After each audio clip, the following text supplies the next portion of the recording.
Le consensus de Nakamoto, présenté par Cyril Grinspan.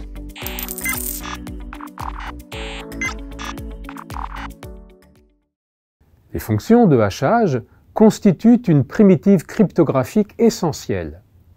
On entend par primitive cryptographique un algorithme élémentaire sur lequel repose ensuite toute cryptographie plus sophistiquée, comme des questions de protocole et de sécurité informatique.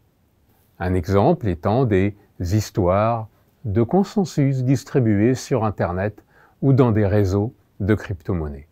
Le mot « élémentaire » doit être entendu au sens mathématique. Il ne veut pas dire simple. La construction d'une fonction de hachage est au contraire très compliquée, mais fondamentale, au sens où l'étaient les éléments d'Euclide, par exemple. L'idée de fonction de hachage remonte probablement au début de la théorie de l'information, bien qu'elle n'ait été formalisée que dans les années 70, semble-t-il. Le concept répond en effet à différents besoins en mathématiques et en informatique. Il apparaît naturellement lorsque l'on cherche à créer des nombres pseudo-aléatoires nécessaires pour mener à bien des simulations de Monte-Carlo, mais aussi lorsqu'il s'agit de conserver des empreintes de chaînes de caractères possiblement longues, comme le fait un ordinateur qui garde en mémoire la trace d'un mot de passe plutôt que le mot de passe lui-même dans des procédures d'authentification. C'est, semble-t-il du reste, dans ce cadre que le concept de fonction à sens unique a été avancé la première fois dans un livre d'informatique écrit en 1972 par Maurice Wilkes, un informaticien britannique. Diffie et Hellman, deux célèbres cryptographes américains, lui accordent une attention particulière dans un article fondateur de 1976. Puis Ralph Merkell, un autre cryptographe américain, l'étudie dans sa thèse en 1979. Ce dernier va proposer une méthode appelée construction de Merkell-Damgard pour en créer effectivement à partir d'une fonction dite de compression. Je cite ici Ivan Damgard, un cryptographe danois étant parvenu aux mêmes conclusions que Merkell en menant des recherches indépendantes en 1989. La méthode fait du reste apparaître la notion de bloc de données, que l'on mélange. Comme quoi, le concept de bloc n'est évidemment pas propre au blockchain. Merkell a proposé concrètement un premier exemple de fonction de hachage avec Snefru en 1989. Il s'en est suivi une longue liste de fonctions de hachage. Citons par exemple MD4 par Ronald Rivest en 1990, puis MD5 l'année suivante, et les différentes familles SHA, acronyme de Secure Hash Algorithm, en anglais, par exemple SHA-0 en 1993, SHA-1 en 1995, SHA-2 en 2001, SHA-3 en 2016. Ces familles ont été conçues ou recommandées par la NSA, l'Agence nationale de sécurité des États-Unis. Notons qu'il existe aussi une famille de fonctions de hachage cryptographique issue d'un programme de recherche européen, la famille RIP-MD en 1992. L'expérience montre que toutes ces fonctions de hachage ont une durée de vie limitée et finissent par être cassées les unes après les autres. Cassées signifie que les fonctions ne sont alors plus considérées comme fiables, car ne vérifiant plus les conditions qui définissent une bonne fonction de hachage. Une bonne fonction de hachage doit en effet obéir à différents critères. L'ensemble de départ de la dite fonction est a priori infini, ce qui en fait une fonction particulière. N'importe quoi peut être haché, mais l'ensemble d'arrivée est fini, bien que très grand. L'image d'une chaîne de petit n caractères doit être facilement calculable. La complexité de l'algorithme doit être linéaire en grand O de n.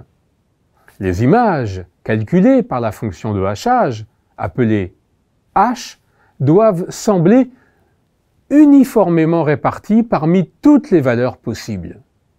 Concrètement, si on divise l'espace d'arrivée d'une fonction de hachage en n sous-ensembles et qu'on considère arbitrairement l'image de petit m éléments, eh bien ceux-ci doivent être uniformément répartis parmi les n sous-ensembles. Chaque sous-ensemble doit contenir environ m sur n h, ce qui conduit à l'utilisation de tests statistiques pour vérifier que ce soit le cas. Enfin, et surtout, la fonction de hachage doit être dépourvue de collision. Une collision en cryptographie est la donnée de deux antécédents, appelés aussi pré-images, x et x', ayant la même image, f de x égale f de x', par une fonction de hachage f.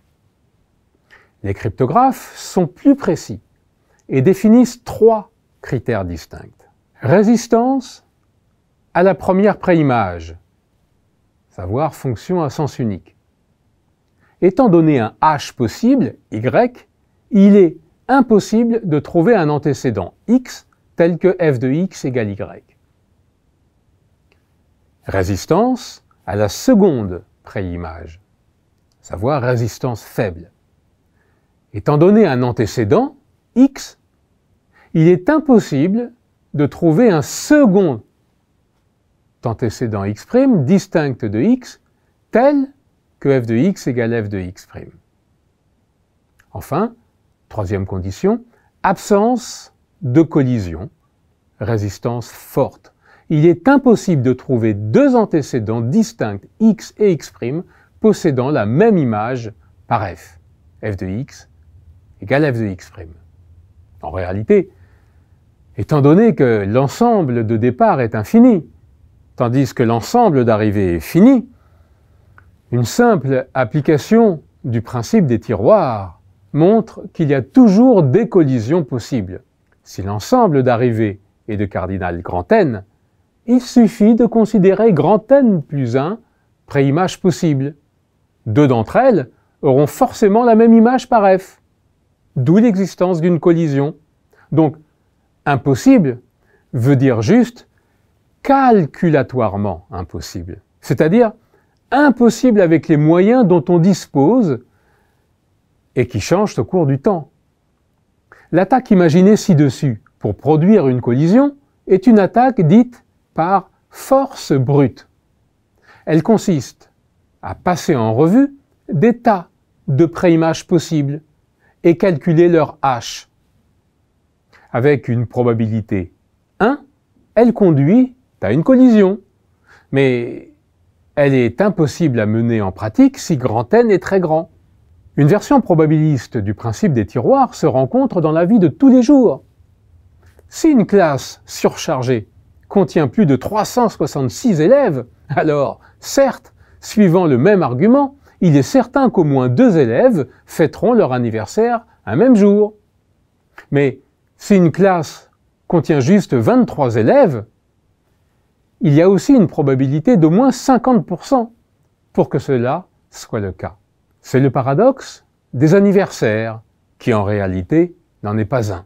De la même façon, on peut montrer qu'il suffit de passer en revue un ensemble de préimages dont l'ordre de grandeur est environ grand O de racine de n pour obtenir une collision avec une probabilité d'au moins 50%. Cette attaque, par force brute, s'appelle aussi parfois attaque des anniversaires. Les cas d'usage des fonctions de hachage sont nombreux. Elles servent à définir l'empreinte numérique d'un fichier, par exemple, ce qui est utile lorsqu'on veut s'assurer qu'un téléchargement s'est bien passé et qu'on dispose bien du fichier voulu et non d'un fichier corrompu. Il suffit pour cela de calculer le hash du fichier téléchargé et de le comparer à celui du fichier annoncé, pour peu qu'il soit affiché sur le site de téléchargement. Autre cas d'usage, la possibilité de réaliser des procédures de mise en gage. D'une certaine façon, on peut prouver qu'on détient un secret qu'on ne révélera que le moment voulu. Enfin, un autre cas d'usage est la possibilité de créer des casse-têtes cryptographiques, non pas impossibles à résoudre, mais très compliqués. Au lieu de chercher à résoudre f de x égale y pour un y donné, ce qui est calculatoirement impossible pour une bonne fonction de hachage, on demande de résoudre un problème du type f de x appartient à grand Y, où grand Y est un sous-ensemble de l'ensemble d'arrivées de tous les h possibles qui n'est pas réduit à un singleton. Suivant la taille de grand Y, le problème est plus ou moins difficile. On peut aussi imposer f de k bar x appartient à grand Y, où k est une chaîne de caractères fixée et le symbole bar signifie la concaténation entre deux chaînes de caractères. Le problème ne peut se résoudre que par force brute et on peut montrer que le temps de calcul mis pour trouver un résultat x possible doit suivre une loi exponentielle, ce qui autorise, là encore, d'autres possibles tests statistiques pour vérifier qu'une fonction donnée est une bonne fonction de hachage. Le problème exposé ci-dessus est une version simple de la recherche de preuve de travail. Étant donné x et un niveau de difficulté d, trouver un nonce y tel que if f de x slash y slash d inférieur à 1 sur d revient à chercher une preuve de travail. La difficulté de ce problème est d'autant plus importante que d est grand. En supposant que f est à valeur dans 0,1, on peut même, dans ce cas, donner une interprétation de d. Étant donné que, par hypothèse, f est uniformément réparti dans 0,1 en tant que bonne fonction de hachage, et que 0,1 peut être recouvert par des intervalles disjoints de longueur 1 sur d, à savoir 0,1 sur d, 1 sur d, 2d sur d, etc., eh bien d est aussi le nombre de h qu'il faut calculer en moyenne avant d'espérer obtenir une solution au problème. En général, dans une recherche de preuve de travail, le paramètre de difficulté est le nombre moyen de calculs qu'il faut effectuer avant de trouver une solution. Notons pour finir que Bitcoin s'appuie sur différentes fonctions de hachage. RIP MD160, qui est nécessaire pour créer une adresse Bitcoin, ainsi que SHA-256. Cette dernière est surtout utilisée pour des questions de minage et est devenue particulièrement populaire avec l'avènement de Bitcoin. Bien que possédant des similarités avec SHA-1, qui n'est plus considéré comme sûr, la famille SHA-2, dont SHA-256 fait partie, n'a pas encore fait l'objet d'attaques dévastatrices. Ce n'est bien sûr qu'une question de temps.